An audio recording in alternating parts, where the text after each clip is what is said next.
My name is Maud, and at 54 years old, I thought I had accepted my place in my family. For 35 years of marriage and motherhood, I believed that love was enough to overcome favoritism. But that Christmas morning when I watched my 12-year-old daughter clutch a bag of worn hand-me-downs while her cousins unwrapped designer gifts, something inside me finally broke. Before we dive into what happened next, I'd love to know where you're watching from.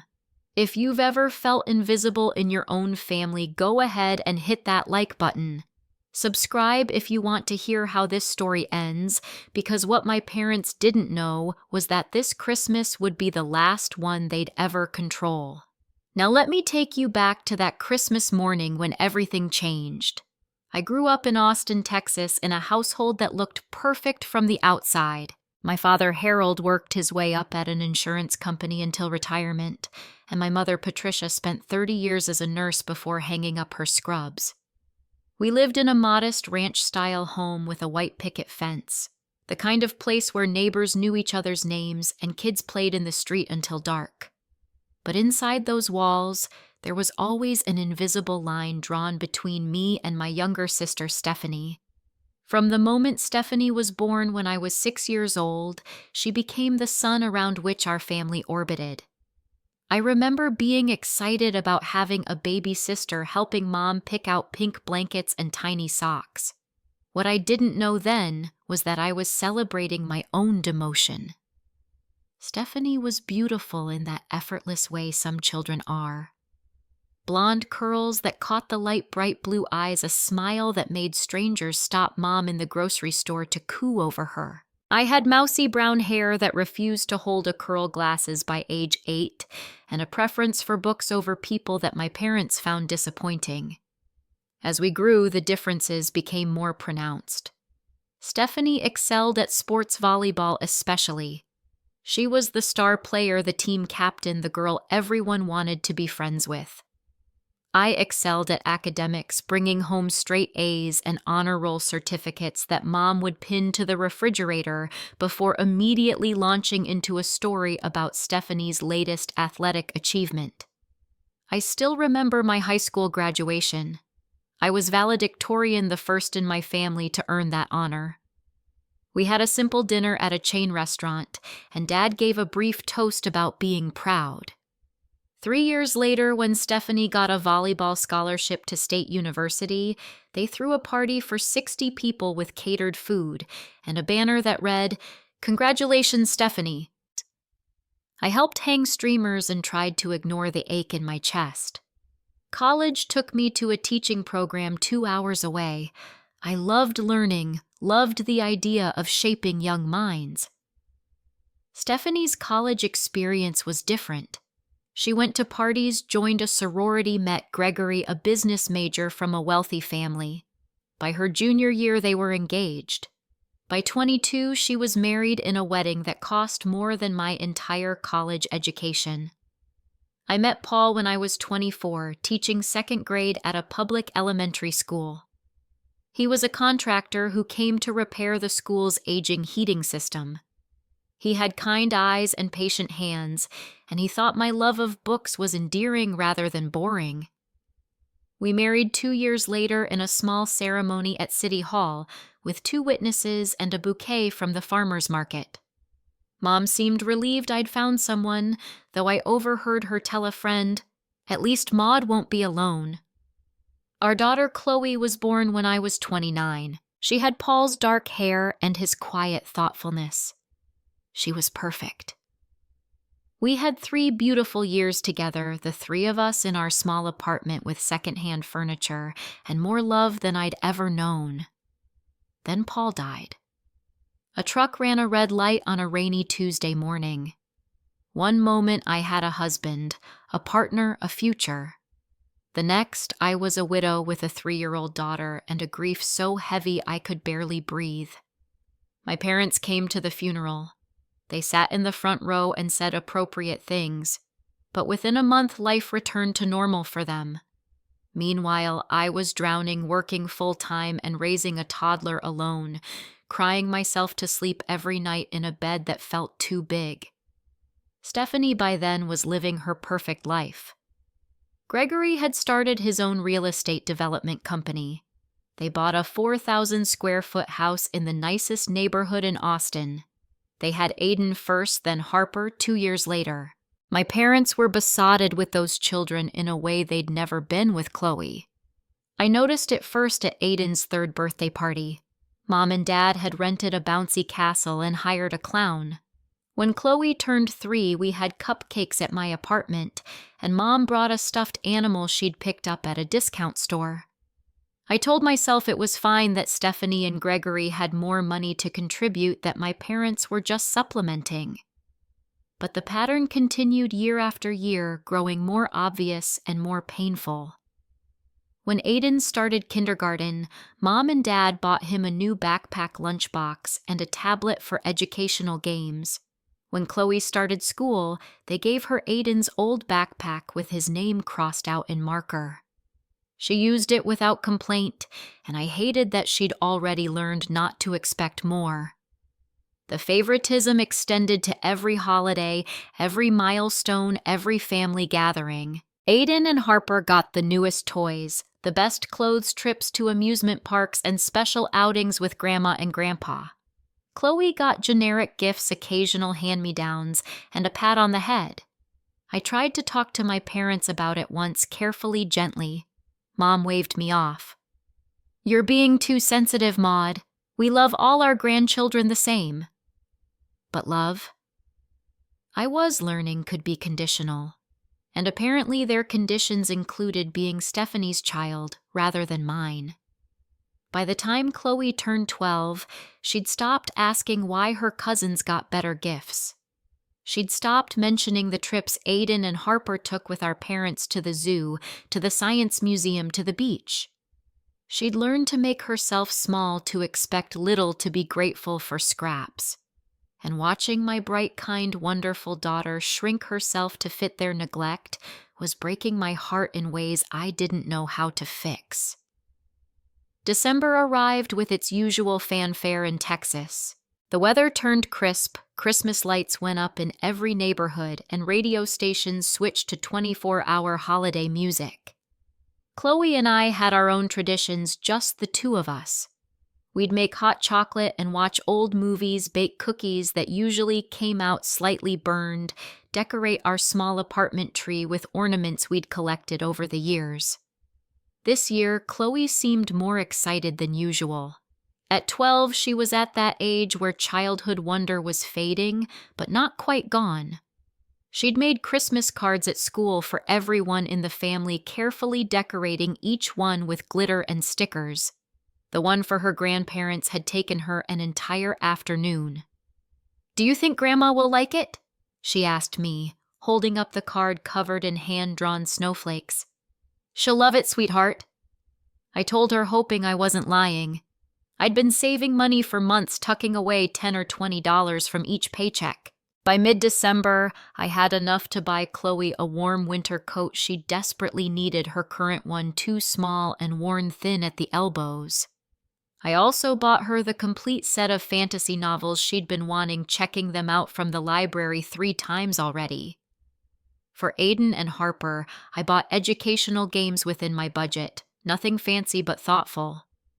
Chloe watched me wrap the gifts, her fingers tracing the edge of her new coat, before I folded it into tissue paper. "It's really for me to keep." The question gutted me. "Of course it's for you, baby. You deserve new things." She hugged the coat before I could wrap it, burying her face in the soft fabric. "I love it, Mom. Thank you." I held her close, thinking about all the times she'd accepted hand-me-downs without complaint, all the times she'd pretended not to notice when Aiden and Harper bragged about their new iPads or designer sneakers. My daughter had learned gratitude out of necessity, and I hated that. In early December, Mom called to invite us to Christmas dinner. "We're having everyone over," she said, her voice bright. "Stephanie's bringing her famous green bean casserole. You can bring bread or something simple." "We'll be there," I said, ignoring the casual dismissal of my contribution. Wonderful! The kids are so excited. Stephanie's already bought their gifts. She got Harper the most adorable designer dress, and Aiden's getting some electronic thing Gregory picked out. I swear those children are so spoiled. She laughed affectionate. That's nice, I managed. What about Chloe? What's she hoping for? For a moment, I considered being honest. She's hoping her grandparents will see her. She's hoping for new things, for equal treatment, for proof that she matters. Instead, I said, she'll be happy with whatever she gets. That's good. She's such an easy child. Easy. The word sat bitter on my tongue. Easy because she'd learned that asking for more led to disappointment. Easy because she'd accepted her place at the bottom of the family hierarchy. Easy because I'd failed to protect her from their indifference. The weeks crawled toward Christmas. I heard periodic updates from Mom about Stephanie's elaborate preparations, the 12-foot tree, all designer ornaments, the catered brunch she was planning, the matching Christmas pajamas she'd bought for Gregory and the kids for their annual photo card. Meanwhile, Chloe and I strung popcorn for our tree and cut snowflakes from printer paper. We made do as always and found joy in what we had. But I caught her sometimes staring out the window with a faraway look, and I wondered what she was thinking about. The night before Christmas, we lay on the couch watching a movie about a family reunion. On screen, grandparents doted equally on all their grandchildren, and everyone laughed together around a huge dinner table. Chloe shifted against my side. Mom, yeah, baby. Do you think Grandma and Grandpa will maybe this year give me something new? Not Aiden's old stuff. My throat tightened.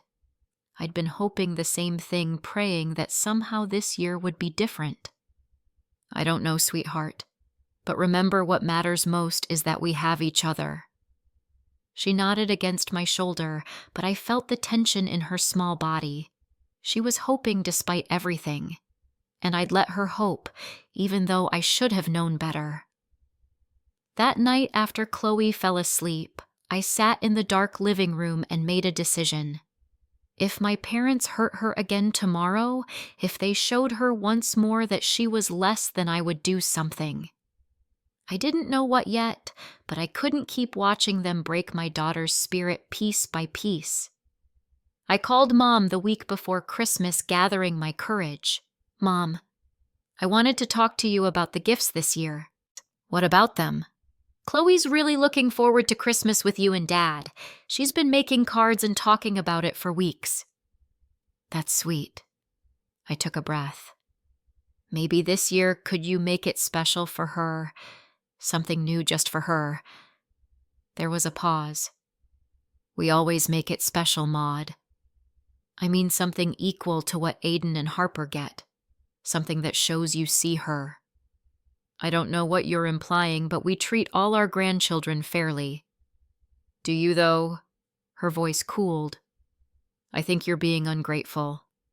We give what we can afford. You can afford hundreds of dollars for Stephanie's kids. Stephanie and Gregory contribute to those gifts. It's a partnership. I'd contribute too if you'd let me. This conversation is over, Maud. We'll see you on Christmas. She hung up before I could respond. I sat holding the phone, realizing nothing would change. They couldn't see their own favoritism, or maybe they could and simply didn't care. Either way, tomorrow was going to hurt. I should have canceled. I should have kept Chloe home, created our own perfect Christmas morning, but part of me still hoped. That stubborn, foolish part that had spent 48 years trying to earn my parents' love.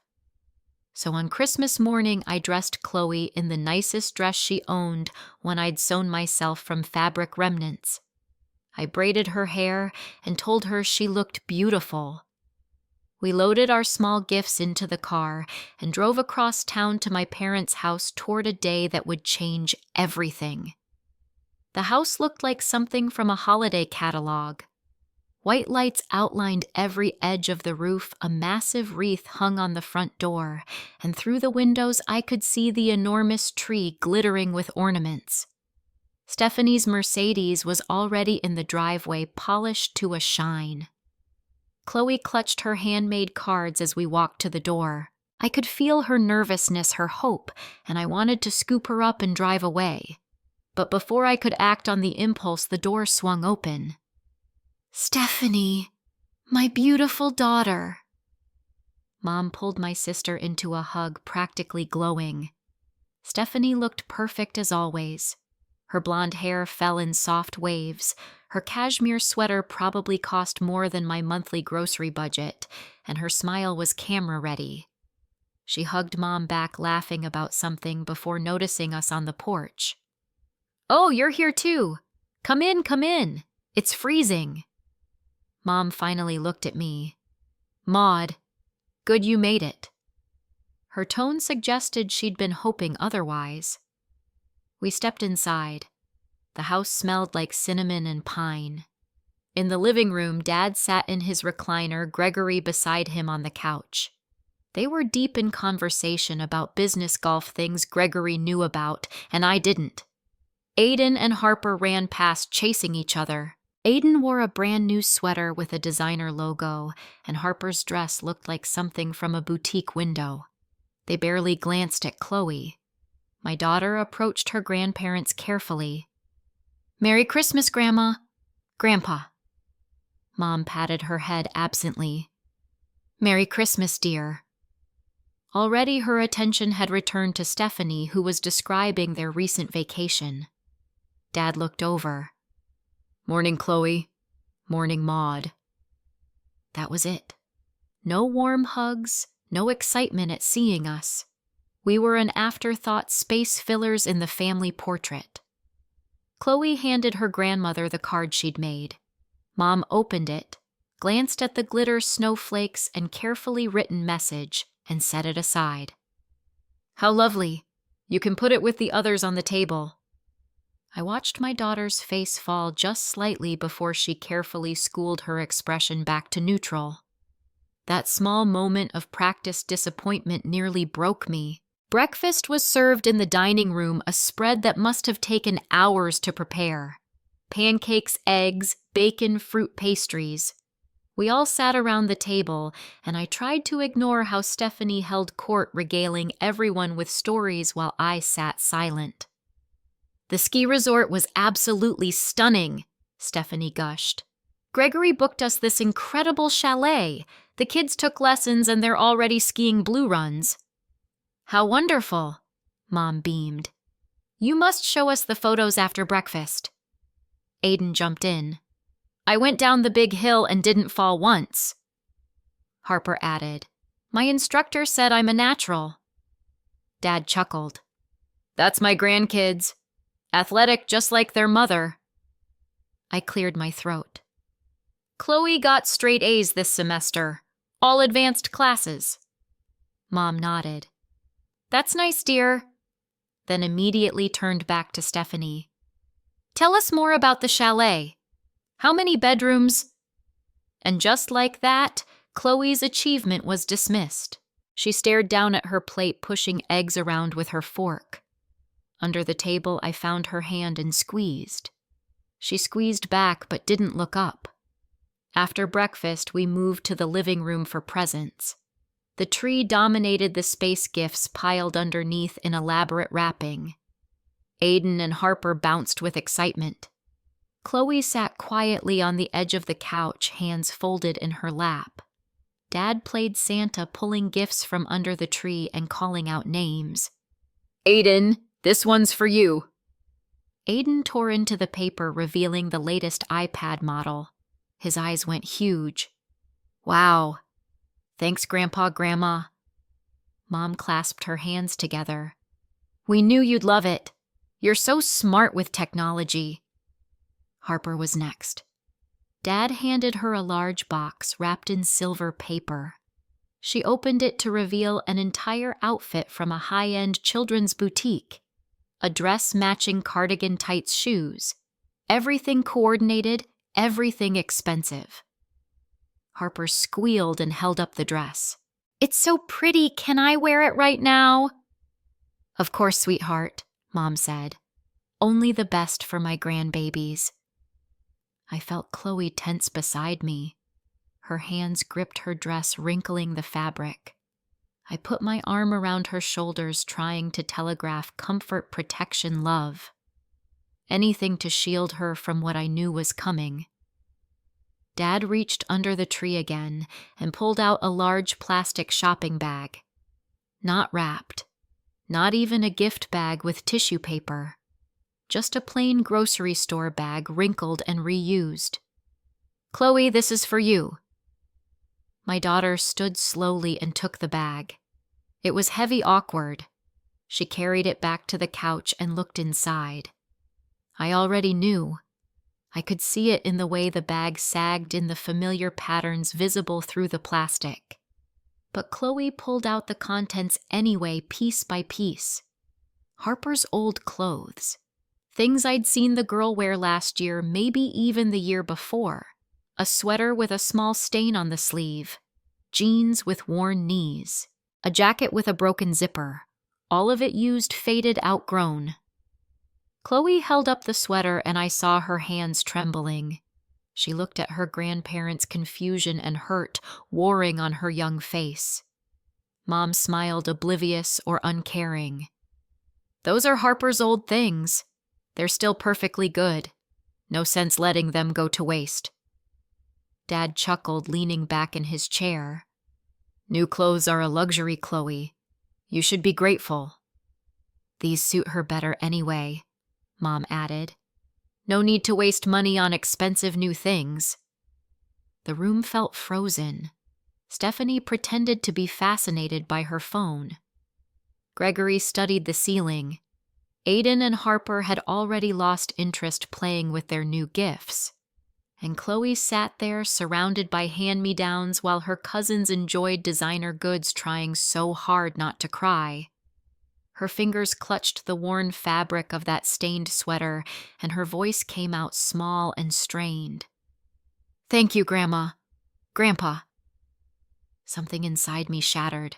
Not broke. Shattered. Into 1,000 sharp pieces that cut on the way down. I stood up, my movement sudden enough that everyone looked over. "We need to talk. Outside. Now." Mom blinked. "What, Maud? We're in the middle of opening presents." "Outside." I repeated, my voice hard. "Now." Dad frowned. "This is ridiculous." But I was already walking toward the back door, and after a moment they followed, muttering about my dramatics. The December air was cold, but I barely felt it. I turned to face my parents on their pristine back patio, fury and grief boiling in my chest. "What is wrong with you?" The words came out raw. Mom drew back. "Excuse me. Do you have any idea what you just did to Chloe in there?" Dad crossed his arms. "We gave her perfectly good clothes. What's the problem?" "The problem." I almost laughed, but it came out choked. "The problem is that you just gave my 12-year-old daughter a bag of used, stained hand-me-downs while her cousins got iPads and designer outfits." Mom waved her hand dismissively. "Stephanie can afford to supplement what we give her children. We're just being practical." "Practical?" "You just humiliated Chloe in front of the whole family." "Oh, don't be so dramatic," Mom said. "She should be grateful for what she gets." My voice rose. "Grateful? She's sitting in there right now holding back tears while Aiden and Harper show off hundreds of dollars worth of presents. How is that fair?" Dad's expression hardened. "That's life, Maud. Some people have more than others. The sooner she learns that, the better. She's learning that her own grandparents don't value her. That's what she's learning." Mom's face flushed. "We do value her. We gave her gifts. You gave her trash. You gave her things you were probably going to donate anyway." "That's not true," Patricia protested, but her eyes shifted. How much did you spend on Aiden and Harper's gifts? I demanded. $200, $300. Silence. And Chloe, $20 worth of used clothing. Dad straightened. We can't afford to spend the same on everyone. You just said you supplemented Stephanie's gifts. You could have spent $50 on something new for Chloe. A book, a toy, anything that was hers alone. But you didn't. Mom's voice turned cold. Stephanie's children are special. The words hung in the air like poison. And Chloe isn't... My voice broke. Harold looked uncomfortable but didn't back down. That's not what we meant. But Aiden and Harper, they're bright, athletic. They have potential. Chloe has straight A's. She's kind, creative, thoughtful. What more does she need to be to matter to you? Patricia crossed her arms defensively. You're being too sensitive, just like always. This is just how things are in our family. And there it was. The admission I'd been avoiding my whole life. This was how things were. This was how they'd always been. Stephanie favored over me, her children favored over mine.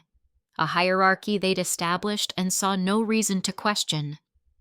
I felt something settle in my chest, something calm and cold and final. I've spent my whole life trying to earn your love, I said quietly. Trying to be good enough, smart enough, worthy enough. I watched you celebrate Stephanie for everything, while my achievements meant nothing. I accepted it. I told myself it didn't matter. But I will not let you do the same thing to my daughter. Mom scoffed. We're not doing anything to her. You don't even see it, I said almost wonderingly. You genuinely don't see how cruel you've been.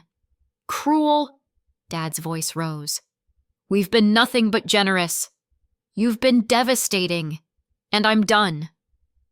Patricia's eyes narrowed. What does that mean? It means we're leaving.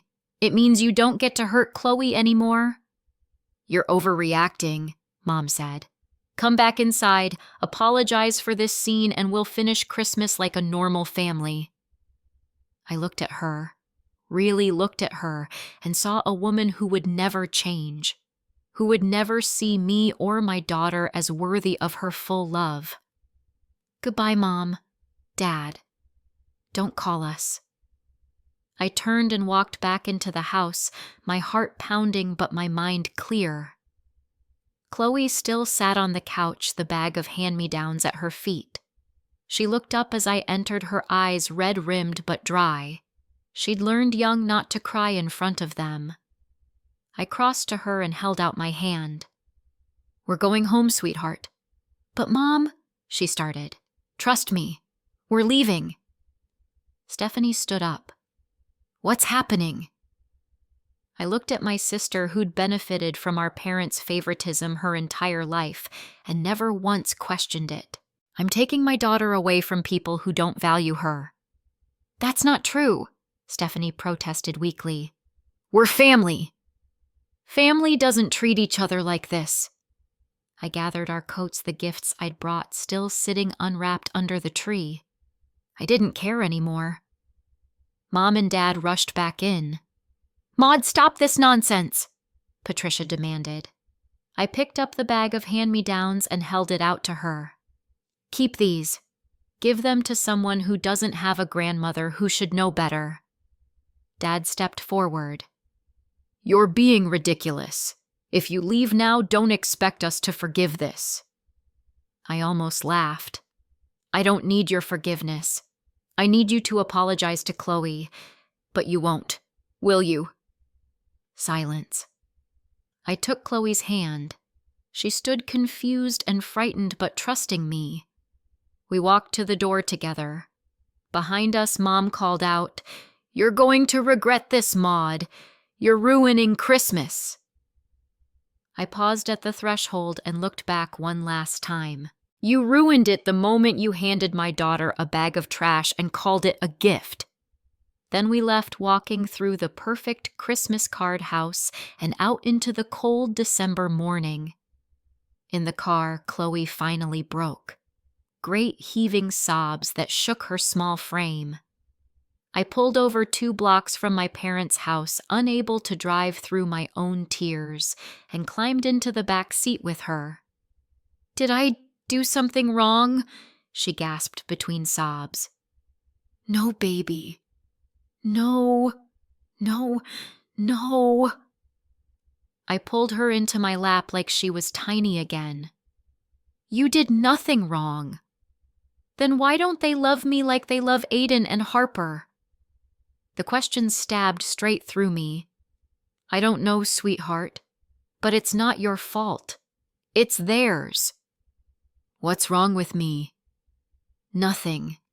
Listen to me, Chloe. Nothing is wrong with you. You are smart, kind, creative, wonderful. You are everything I could ever want in a daughter. Grandma and Grandpa, they have something broken inside them that makes them unable to see how special you are. But that's their problem, not yours."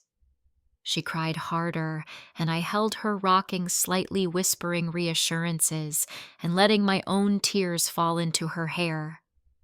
We sat there for 20 minutes, maybe longer, until the storm of emotion passed and we were both exhausted. Chloe's face was blotchy and swollen, her breath still hitching. "Are we really never going back?" she asked quietly. "Not unless they apologize and change. And honestly, baby, I don't think they will." She nodded slowly, processing. "I'm sad, but also kind of relieved." "Me too," I admitted. "Can we go home now?" "Yeah, sweetheart. Let's go home." The drive back to our apartment was quiet. Chloe stared out the window and I could see her mind working, processing the enormity of what had just happened. I worried about her, about the scars this would leave, about whether I'd done the right thing. But then I remembered her face when she'd opened that bag, the hurt, the humiliation, the resignation, and I knew that staying accepting their treatment would have scarred her far worse. When we got home, our small apartment felt like a sanctuary. I made us hot chocolate and we sat on the couch together, wrapped in blankets. "Mom?" Chloe's voice was small. "Yeah. Thank you for standing up for me." My throat tightened. "Always, baby. Always." That evening, I made a decision. I grabbed my coat and purse. "I'll be back in an hour. Will you be okay?" Chloe nodded, curled up with a book. I drove to the mall, which was somehow still open on Christmas. I went to the store I'd been eyeing for months, the one I couldn't usually afford. And I used my credit card, consequences be damned. I bought Chloe a beautiful winter coat, soft and warm in her favorite shade of purple.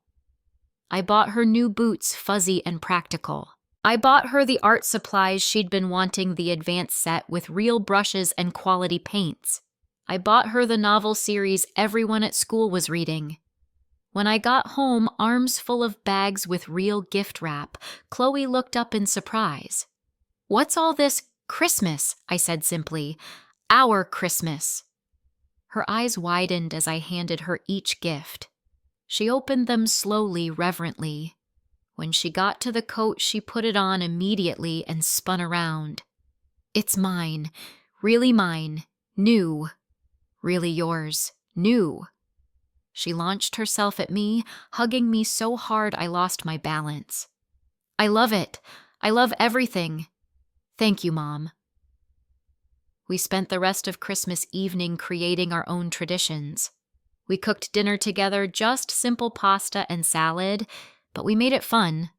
We watched movies. We read from her new books. We were just the two of us, but it felt more like family than any gathering at my parents' house ever had. Before bed, Chloe hugged me again. "This was the best Christmas ever." And somehow, despite everything, she meant it. The days after Christmas brought a barrage of phone calls. I'd blocked my parents' numbers, but they found ways around it. They called from Stephanie's phone, from neighbors' phones, even from the landline at their doctor's office. The messages they left were variations on a theme. "You're being childish. You need to apologize. You've hurt your mother terribly. How dare you ruin Christmas?" Not once did they acknowledge what they'd done to Chloe. Not once did they suggest they might have been wrong. Stephanie texted from a new number. "You hurt Mom and Dad. They're devastated. How could you be so selfish?" I stared at that message for a long time before responding. "I spent my whole life watching them choose you over me. I watched them give you everything while I got scraps. I accepted it because I was their child and I wanted their love. But I will not watch them do the same thing to Chloe. If that makes me selfish, I'll wear that label proudly." She didn't respond. New Year came and went quietly. Chloe and I stayed up until midnight eating popcorn and watching the ball drop on TV. It was simple, but it was ours. In early January, I made another decision. I took down every photo of my parents from our apartment. The few pictures of family gatherings, the old wedding photo of them I'd kept on the bookshelf. I packed them all in a box and put it in the back of the closet. Chloe watched without comment, then went to her room and came back with a drawing she'd made of them. "Can this go in the box too?" "Of course, sweetheart." She placed it carefully on top of the photos. "I don't hate them," she said quietly, "but I don't want to look at them every day." "I understand completely." We started filling our lives with other things, better things. I'd been teaching for years, but had always been too afraid to aim higher. Now I applied for the department head position at school. To my shock, I got it. The pay increase wasn't huge, but it helped. I also joined a book club I'd been eyeing for months. Met other women, made friends outside of family obligations. One of them, Janet, became particularly close. She was a divorced mom with a daughter Chloe's age, and we bonded over single parenthood and difficult families. Chloe blossomed too. Without the weight of her grandparents' disapproval, she became more confident. I enrolled her in an after-school art program she'd always wanted to try. She made friends there. Good kids who appreciated her talent and kindness. One evening in late January, we were cooking dinner together when she said, "Mom, I've been thinking." "About what?" "About Grandma and Grandpa." And I realized something. "What's that?" "I don't miss them. Is that bad?" I turned from the stove to look at her. "No, honey. You can't miss what you never really had." She nodded thoughtfully. "They were there, but they weren't really there for me." "Does that make sense?" "Perfect sense. I miss the idea of having grandparents who loved me, but the real them I don't miss feeling invisible." I hugged her close. "You are never invisible to me." "I know, Mom." In February, something unexpected happened. I received a letter from a lawyer representing Harold and Patricia. They were demanding grandparents' rights, threatening to take me to court for visitation with Chloe. I sat at our kitchen table reading the legal language, feeling my blood pressure rise. They weren't apologizing. They weren't acknowledging any wrongdoing. They were demanding access to my daughter as if it were their legal right to hurt her. I called a lawyer the next day. Her name was Ms. Chen, and she listened to my story with a sharp, intelligent focus. "Do they have a case?" I asked. "In Texas, grandparents' rights are limited. Since you're the custodial parent and there's no evidence of harm to the child from lack of grandparent contact, they have very little standing." She tapped her pen on her notepad. "Honestly, this feels like a power play. They're trying to force you back into compliance." "Will they actually take me to court?" "They might try, but I'd be happy to respond on your behalf, and I'm fairly confident we'd prevail. The question is, do you want to engage?" I thought about Chloe finally happy and confident. Thought about the progress we'd made. I want them to know they can't bully me anymore. Ms. Chen smiled. Then let's tell them that. She drafted a response outlining exactly why my parents had no case detailing the emotional harm they'd caused Chloe and making it clear that any further harassment would result in a restraining order. We never heard from the lawyer again. March brought Chloe's 13th birthday. In previous years, we'd had awkward family dinners where my parents barely acknowledged her while fawning over Aiden and Harper's upcoming birthdays. This year, we did something different. I rented a small party room at a local art studio, invited 10 of Chloe's school friends. We did a group painting class, ate pizza, and had cake decorated with her favorite book characters. Chloe laughed more that day than I'd seen in years. When we got home, she hugged me. Thank you for the best birthday ever. You deserve it, sweetheart. I don't need fancy stuff like Aiden and Harper get. I just needed people who actually care about me there. Well, you've got that. You've got me, and you've got friends who love you. I know. I'm lucky. Standing there in our small apartment, nowhere near as grand as Stephanie's house or as comfortable as my parents' home, I realized Chloe was right. We were lucky. We had what mattered. In late May, I ran into Stephanie at the grocery store. I'd successfully avoided her for 5 months, but there she was in the produce section looking as polished as ever. She saw me and froze. For a moment, I thought she'd pretend she hadn't, but then she walked over. Maud. Stephanie. Awkward silence. How have you been? She asked. Good. Really good, actually. She shifted her weight uncomfortable. Mom and Dad miss you. Do they? Of course, your family. Family doesn't treat each other the way they treated Chloe. Stephanie looked away. They just have different means. They can't help that Aiden and Harper's lifestyle is more expensive. They could have chosen to treat Chloe with basic respect. They chose not to. You're so stubborn, she said, frustrated. They're not perfect, but they're our parents. Don't you think you're being extreme? I looked at my sister, really looked at her, saw someone who'd benefited from favoritism her entire life, and genuinely couldn't understand why it was wrong. I spent my whole childhood watching them choose you over me, I said quietly. I watched them celebrate your every achievement while mine barely registered. I accepted it because I wanted their love so badly. But when they started doing the same thing to my daughter when I watched them hand her literal garbage while giving your kids designer gifts and iPads, I finally understood something. What? I was never going to be enough for them. Neither is Chloe. So I stopped trying. And you know what? We're happier than we've ever been. Stephanie's face hardened. So you're just going to cut off your entire family over some Christmas presents? I'm protecting my daughter from people who make her feel worthless. If you can't understand that, then you're as much a part of the problem as they are. I walked away, leaving her standing there. My hands shook as I finished my shopping, but I felt lighter than I had in years. June brought the end of the school year. Chloe finished 7th grade with straight A's and a citizenship award. I threw her another party inviting Janet and her daughter, some of my coworkers, and their kids.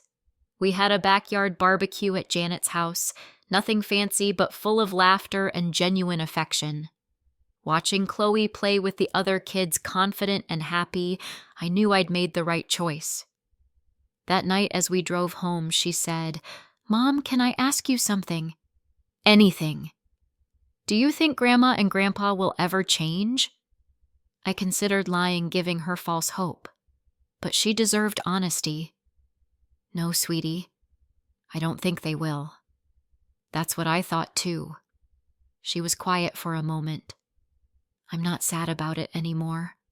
I used to be, but now I just feel free. Free. Yeah, like I don't have to try to make them like me anymore. I can just be me. My eyes filled with tears. You should always be able to just be you. I know, and now I will. Our second Christmas apart from my parents arrived with far less anxiety than the first. This time, I knew exactly what we'd do. Christmas Eve, Chloe and I volunteered at a local shelter serving dinner to families in need. She worked alongside me, handing out plates and talking to the children there with genuine kindness. On the drive home, she said, "Those kids seemed really happy even though they don't have much." "That's because happiness doesn't come from things," I told her. "It comes from love, from being valued, from knowing you matter. Like how you make me feel." Exactly like that. Christmas morning, we woke up in our apartment and exchanged modest gifts. I'd gotten her new art supplies and books. She'd used her allowance to buy me a framed photo of the two of us taken at her birthday party. We were both laughing, caught mid-joy. "This is perfect," I told her, my voice thick with emotion. That afternoon, Janet and her daughter came over. We cooked together, all four of us crowding into my small kitchen. We made too much food and laughed too loud and created the kind of memories I'd always wanted. After dinner, as we were cleaning up, Janet pulled me aside. "You look different than when I first met you." "Different how?" "Lighter. Happier. Like you're not carrying the weight of the world anymore." She was right. For the first time in my 54 years, I wasn't trying to earn anyone's approval. I wasn't shrinking myself to fit someone else's expectations. I was just living, loving my daughter, building a life we both wanted. That evening, after Janet and her daughter left, Chloe and I sat on the couch with hot chocolate, our tradition. "Mom." "Yeah, sweetheart." "This was the best Christmas ever." She'd said that last year too, and I'd thought she was just being kind. But looking at her now, relaxed and genuinely content, I realized she meant it. "For me too," I said. "Do you miss them at all, Grandma and Grandpa?" I thought about it honestly. I miss the parents I wish I'd had. But the ones I actually had, no. I don't miss feeling inadequate. I don't miss watching you feel invisible. I'm glad we left. Me too, baby. Me too. As we sat there in our small, imperfect apartment with our modest Christmas and our hard-won peace, I realized something profound. I'd spent my entire life seeking my parents' approval, trying to earn love that should have been freely given. I'd watched them favor Stephanie, accepted my role as the lesser daughter, and nearly let them do the same thing to Chloe. But that Christmas morning, when they handed my daughter a bag of hand-me-downs and laughed about it, something fundamental had shifted. I'd chosen Chloe over their approval, and in doing so, I'd chosen myself too. Were there hard moments? Yes. Did I sometimes feel the ghost of obligation pulling at me? Absolutely. But every time I looked at my daughter, confident and flourishing without their crushing judgment, I knew I'd made the right choice. Chloe fell asleep on the couch that night, her head on my shoulder. I pulled a blanket over both of us and sat there in the glow of our small Christmas tree, thinking about the journey that had brought us here. My parents never apologized. They never acknowledged what they'd done wrong. And I stopped expecting them to. Because the truth was, I didn't need their apology anymore. I'd given myself and my daughter something far more valuable than their conditional love. I'd given us freedom. Freedom from comparison, from feeling less than from the exhausting work of trying to be enough for people who'd never see our worth. Freedom to build our own family, our own traditions, our own definition of what love should look like. And in that freedom, we'd found something beautiful. We'd found each other fully and completely. We'd found genuine friends who valued us. We'd found joy in simple moments and pride in our own achievements, regardless of whether anyone else celebrated them. Looking back, I wish I'd been brave enough to make this choice years ago. I wish I'd protected myself the way I now protected Chloe. But maybe I needed those years of pain to recognize it when I saw it being inflicted on my daughter. Maybe I needed to hit that breaking point to find the strength to break free. That night, watching Chloe sleep peacefully, I made a silent vow. I would never let anyone make her feel invisible again. I would never prioritize other people's comfort over her well-being. I would show her every single day that she was valuable, worthy, and deeply loved. Not because of what she achieved or how she looked or how she compared to anyone else, but simply because she existed, because she was mine, because she was herself. And if that meant cutting ties with people who couldn't see her light, so be it. I'd choose her 1,000 times over. I'd choose us. I'd choose the messy, imperfect, beautiful life we were building together over the hollow approval of people who'd never truly seen us anyway. My parents didn't know it that Christmas morning when they handed Chloe a bag of hand-me-downs, but they'd given me a gift. Not the one they intended, but a gift nonetheless. They'd given me clarity. They'd pushed me past my breaking point into something better, something free. Now, as I sit here telling you this story, it's been 2 years since that Christmas. Chloe is 14, thriving in high school, president of the art club, and genuinely happy. I'm still teaching, still building a life that feels authentic and right. My parents have tried to reach out occasionally, birthday cards that I return unopened, messages through distant relatives that I don't respond to. They want reconciliation without accountability, relationship without change, and I've learned to say no to that particular bargain. Stephanie and I don't speak. I've accepted that she'll never understand, and that's okay. Her children are growing up in the same dynamic I did with their mother as the golden child and some other cousin or friend's kid as the invisible one. I can't fix that. I can only ensure Chloe never experiences it again. What I've learned through all of this is that family isn't just biology. It's choice, it's respect, it's showing up for each other in ways that matter. Janet is more family to me now than my blood relatives ever were. The community Chloe and I have built, the friends who celebrate our victories and support us through struggles, that's our real family. I don't hate my parents. That would give them too much power over my emotions. I've simply accepted who they are and chosen to protect myself and my daughter from it. I've set boundaries they'll never respect, so I've enforced those boundaries by creating distance. And you know what? I sleep better now than I have in years. I wake up without that knot of anxiety in my stomach, wondering if this will be the day I finally earn their approval. I move through my life focused on what matters, raising my daughter, doing work I believe in, building relationships based on mutual respect. Do I wish things were different?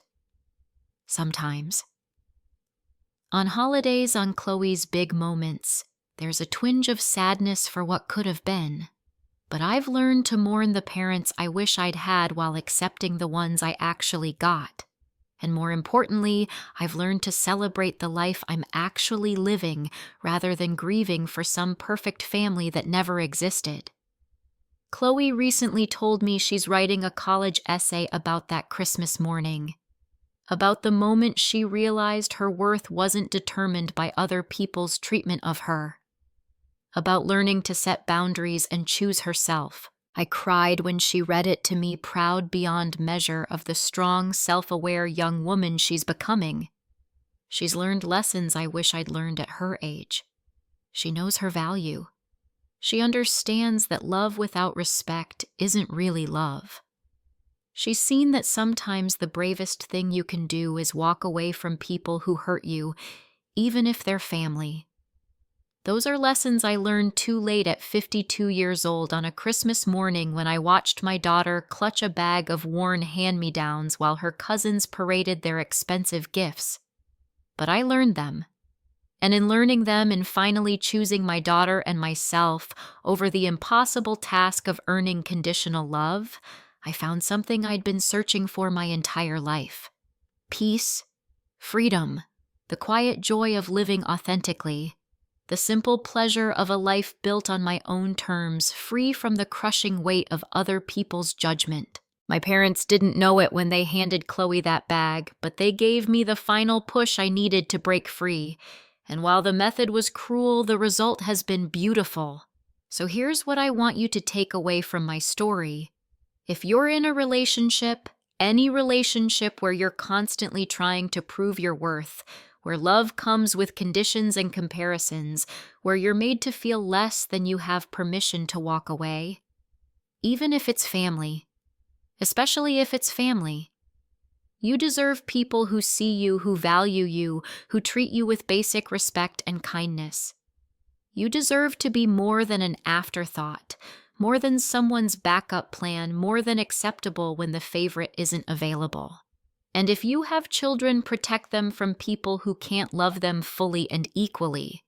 Your job isn't to maintain family peace at your child's expense. Your job is to show them what healthy love looks like, even if that means cutting ties with unhealthy people. It won't be easy. There will be guilt and grief and moments of doubt. But on the other side of that difficulty is freedom, is peace, is the life you and your children deserve. My parents never apologized. I don't expect them to, but I don't need their apology anymore. I have my daughter healthy and happy. I have genuine friends who love us. I have a life built on authenticity rather than desperate attempts to earn unearnable approval. That Christmas morning was painful. Watching my daughter's face as she opened that bag, seeing her try so hard not to cry, feeling my own heart shatter at their casual cruelty, those moments will stay with me forever. But they'll stay with me as the moment I finally chose right, the moment I protected my daughter, the moment I said enough. And I wouldn't change a thing. Now I want to hear from you. Have you ever had to set boundaries with family members who treated you unfairly? Have you ever had to choose between keeping the peace and protecting yourself or your children? Drop your thoughts in the comments below. I'd love to hear your stories and support each other through these difficult decisions. If this story resonated with you, please hit that like button. Subscribe to hear more stories about finding strength in difficult situations and building the life you deserve. Share this with someone who might need to hear that it's okay to choose themselves, that it's okay to walk away from toxic family dynamics, that peace is worth more than approval. Thank you for listening to my story. Thank you for being part of this community where we can share our truths and support each other. I hope wherever you are right now, you're surrounded by people who truly see you and value you for exactly who you are. And if you're not there yet, I hope this story gives you hope that it's possible, that freedom is possible, that joy is possible, that life on your own terms is not only possible, but worth fighting for. Take care of yourselves. Choose people who choose you. And remember, you deserve to be more than someone's afterthought.